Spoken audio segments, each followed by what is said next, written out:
వైఎస్ఆర్సీపీ అధ్యక్షుడు వైఎస్ జగన్మోహన్ రెడ్డి ఆదేశాల మేరకు పంచాయతీరాజ్ శాఖ అధ్యక్షుడు వెన్నపూస రవీంద్రారెడ్డి సూచనల మేరకు జిల్లా స్థాయిలోని పంచాయతీరాజ్ విభాగంలో ఉన్న ఎంపీపీలు ఎంపీటీసీలు కలిసి నేడు పీజీఆర్ఎస్లో జిల్లా కలెక్టర్కు సమస్యలతో కూడిన వినతి పత్రాన్ని అందజేయడం జరిగింది। ఈ కార్యక్రమంలో జిల్లాలో ఎంపీపీలు ఎంపీటీసీలు పాల్గొన్నారు। ఈ సందర్భంగా ఎంపీపీలు ఇతర నాయకులు సమస్యలను మీడియాకు వెల్లడించారు। ఈ కార్యక్రమంలో నంద్యాల ఎంపీపీ శెట్టి ప్రభాకర్ తదితరులు పాల్గొన్నారు।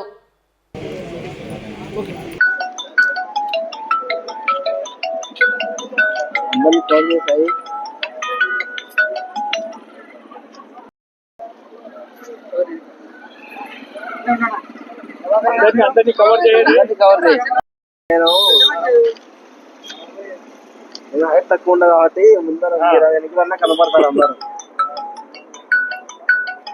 మా పార్టీ అధ్యక్షులు గౌరవనీయులు శ్రీ వైఎస్ జగన్మోహన్ రెడ్డి గారి ఆదేశాల మేరకు రాష్ట్ర పంచాయతీరాజ్ శాఖ అధ్యక్షులు వెన్నపూస రవీంద్రారెడ్డి గారి సమావేశంలో స్టేట్ వైడ్ గా మొత్తం మన ఆంధ్రప్రదేశ్ లో కూటమి ప్రభుత్వం వచ్చినప్పటి నుంచి ఎదుర్కొంటున్న సమస్యలు అయితేనేమి ఎంపీపీలు ఎంపీటీసీలు సర్పంచులు చాలా సమస్యలతో ఇబ్బంది పడుతూ అనేక సమస్యలు ఎదుర్కొంటున్నారు। కాబట్టి మన అధ్యక్షుల యొక్క ఆదేశానుసారం స్టేట్ లో అన్ని జిల్లాల కలెక్టర్లు కూడా మెమరాండం ఇచ్చి కలెక్టర్ గారికి మన సర్పంచులు ఎంపీటీసీలు ఎంపీపీలు ఎదుర్కొంటున్న సమస్యలు కలెక్టర్ కు వివరించి ఒక మెమరాండం ద్వారా వినతి పత్రం ఇవ్వడం జరిగింది।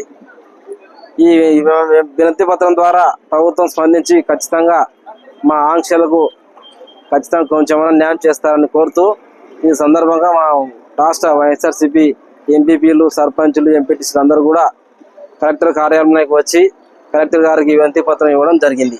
మొన్న 23వ తేదీన విజయవాడలో తాడేపల్లె పార్టీ ఆఫీస్ దగ్గర మాకు ఈ రాష్ట్రం లెవెల్లో మాకు మీటింగ్ ఏర్పాటు చేయడం జరిగింది। మా రాష్ట్ర అధ్యక్షులు వెన్నపూస రవీంద్రారెడ్డి గారి ఆధ్వర్యంలో మాకు అక్కడ ఏర్పాటు చేయడం జరిగింది। మీటింగ్ తర్వాత సజ్జల రామకృష్ణారెడ్డి గారు మా మీటింగ్లో పాల్గొని ఆ రోజు జగన్మోహన్ రెడ్డి గారు కూడా మర్యాదపూర్వకంగా మేము కలవడం జరిగింది। పంచాయతీరాజ్ విభాగంలో కొన్ని సమస్యల మీద కూడా మేము ఇక్కడ తీసుకురావడం జరిగింది। రాష్ట్రంలో జరుగుతున్న ఉపాధి హామీ పథకంలో జరుగుతున్న అవినీతిపై కేంద్ర ప్రభుత్వం విచారణ చేయించాలి। ఎన్ఆర్జీఎస్ చట్ట మేరకు ఉపాధి హామీ పనులను గ్రామ పంచాయతీల ద్వారానే కూలీలకు సకాలంలో బిల్లులు చెల్లించాలి। సర్పంచులకు తల్లికి వందనం, ఆ కుటుంబానికి తల్లికి వందనం అనేది ఇవ్వడం లేదనేది అది కూడా ఒక సమస్య ఖచ్చితంగా ఇవ్వాల్సిందని కోరడమైనది।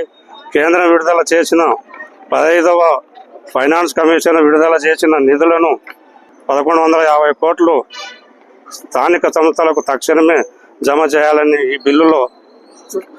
ఈ బిల్లు చెల్లించడంలో రాజకీయ జోక్యం విచారించి రాజ్యాంగ ఆర్టికల్ 73-74వ రాజ్యాంగ సవరణ గురించి సర్పంచులకు ఉన్నత అధికారాలను అమలు చేయాలని కోరడం జరిగింది।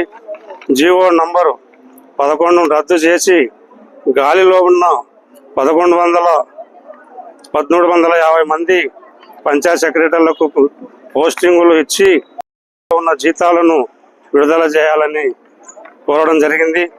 కూటమి ప్రభుత్వం హామీల మేరకు గ్రామాల్లో వసూలు చేస్తున్న ఇంటి పన్నులను స్థానిక ఖాతాల్లో జమ చేయాలని ఇది కూడా కోరడం జరిగింది। డిప్యూటీసీ ఎంపీపీల గౌరవేతనాలు వెంటనే ప్రస్తుతము అమల్లో ఉన్న గౌరవేతనాలు సకాలంలో చెల్లించాలని చెప్పి ఈ సభాముఖంగా మేము కోరడం జరిగింది మా పంచాయతీరాజ్ విభాగంలో।